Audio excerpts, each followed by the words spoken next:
नेहरू नगर निवासी मंगेश सोनटक्के ने आयोजित पत्र परिषद में संबंधित मामले की जानकारी देते हुए न्याय की मांग की। तो आइए जानते हैं ये पत्र परिषद किस संदर्भ में ली गई।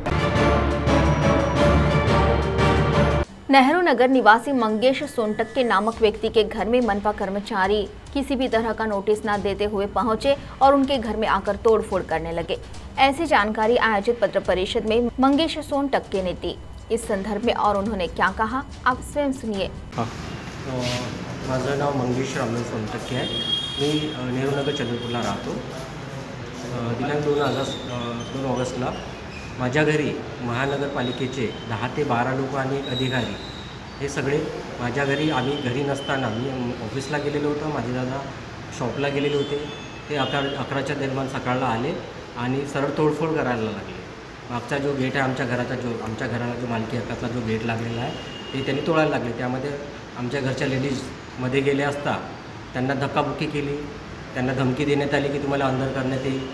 त्यांना विचारण्यात आले की तुम्ही का बरं कारवाई करत आहे, त्याचे तुमच्याकडे काही आहे का, प्रूफ आहे, जे तुम्ही अर्ज दिला का, आम्हाला पूर्वसूचना दिली का, की त्याबद्दल आम्हाला सांगितलं का, काही अर्ज दिले, नोटीस काहीच दिलं नाही त्यांनी आणि तोडायला लागले। ते बायांना आणि लेडीजला काही ऐकत नव्हते, त्यांच्याशी धक्काबुक्की आरारावी झाली आणि नंतर मला फोन करण्यात आला। जेव्हा मी घरी आलो 10-15 मिनटं 15-20 मिनटामध्ये, जेव्हा मी त्यांना विचारलो की सर तुम्ही कारवाई करता, तुमच्याकडे काही लेखी काही अर्ज किंवा काहीतरी असेल जे तुम्ही आमच्याकडे कारवाई करता किंवा आम्हाला सांगितलं नाही तुम्ही की कशाबद्दल आहे, का तोडताय तुम्ही, तर ते काहीच बोलत नव्हते। चुपचाप राहिली गोष्टी, पण माझ्याकडे तो व्हिडिओ पण आहे। आणि नंतर तो गेट तोडून चालले गेले। तो आम्हाला सगळं ते म्हणते की आम्हाला माकोडे सरांनी सांगितलं आम्हाला काही करायचं नाही, त्यांनी सांगितलं तोडायला, आम्ही आदेश आहे त्यांचा त्याच्याने आले। म्हणजे तुम्हाला काय लेखी तर दिलं असेल, असेच कसे तुम्ही आले, नाही म्हणजे आम्हाला माकोडे सरांनी सांगितलं आहे। तसं व्हिडिओ आहे, त्याच्यामध्ये त्यांनी सरच बोलून राहिले, माकोडे सरांनी केल्या ते दाखवत आहे। आता काय मागणी?